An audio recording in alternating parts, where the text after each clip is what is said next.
Hi students, welcome back.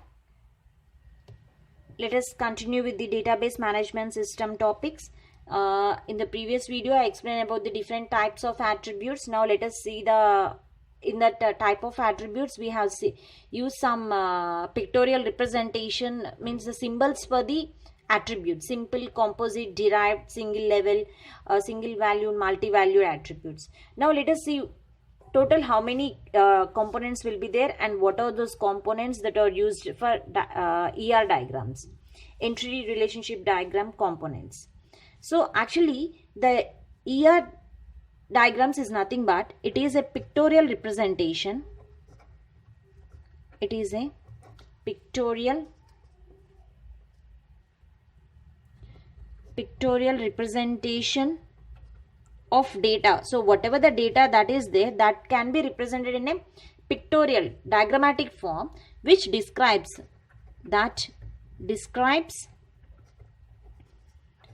how data is communicated and related each other. So in this diagrammatic form, it is completely explains about how it describes how data is communicating and related to one another.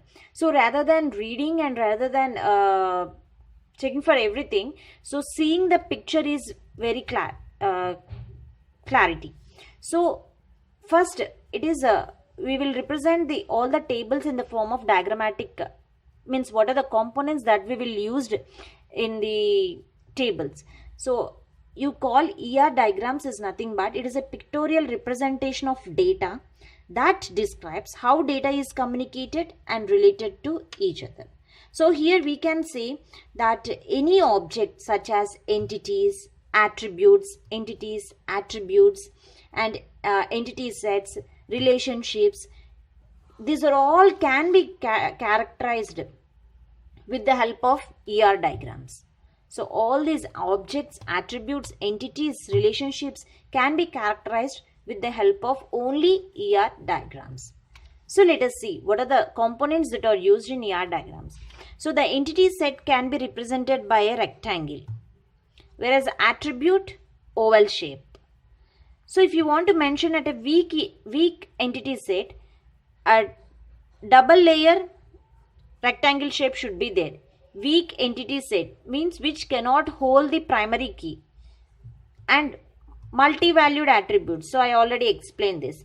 A double oval shape is there. Multi-valued attributes means it can hold multiple values. Holds multiple values. So I said the example for this multi-valued attributes is a phone numbers. A single person can have more than one phone number.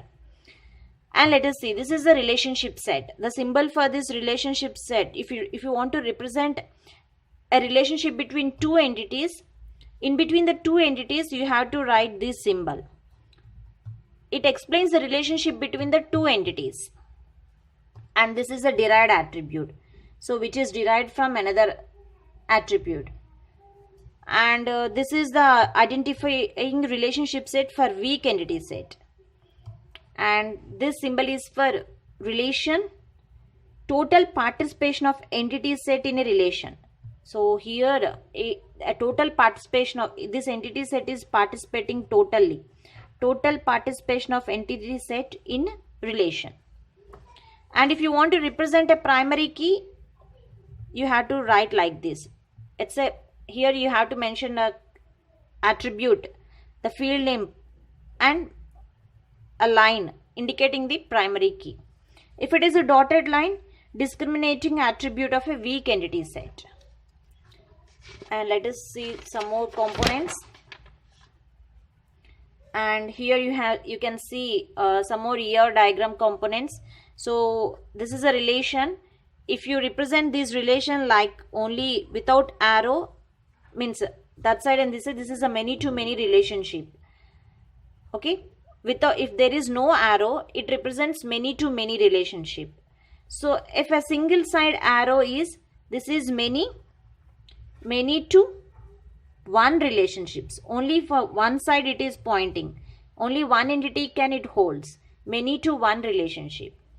And if both sides arrows means 1 to 1, 1 to 1 means this side one entity and this side one entity. And for here you can add so many entities.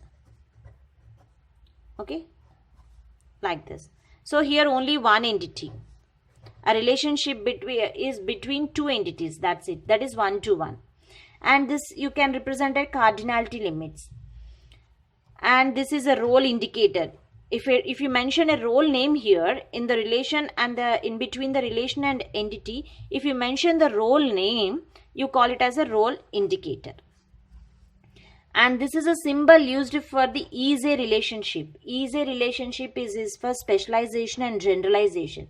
In the place of inheritance, you will use the specialization and generalization. I'll explain about this specialization and generalization in the coming videos.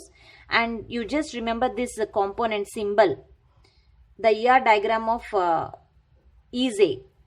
For specialization as well as the generalization, you will use this component. And this is for total generalization, only generalization, total generalization. And if you mention disjoint here, you call it as a disjoint generalization. And coming to some more ER notations, and these are some alternative ER notations here. Suppose here E is an entity set. This entity set is having the attributes A1, A2 and A3.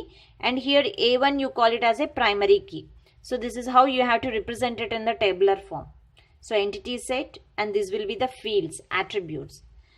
And if you want to represent it in a ER notation, this is a many to many relationship means this is a symbol. This is a many symbol, many to many.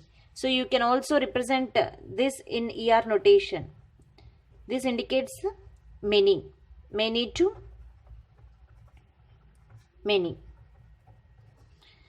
And here 1 to 1 relationship. If you mention the cardinality in this place, means this is the role indicating the role. Here if you mention the role as 1, it is nothing but 1 to 1 relationship. You are just an entity, 1 to 1 relationship.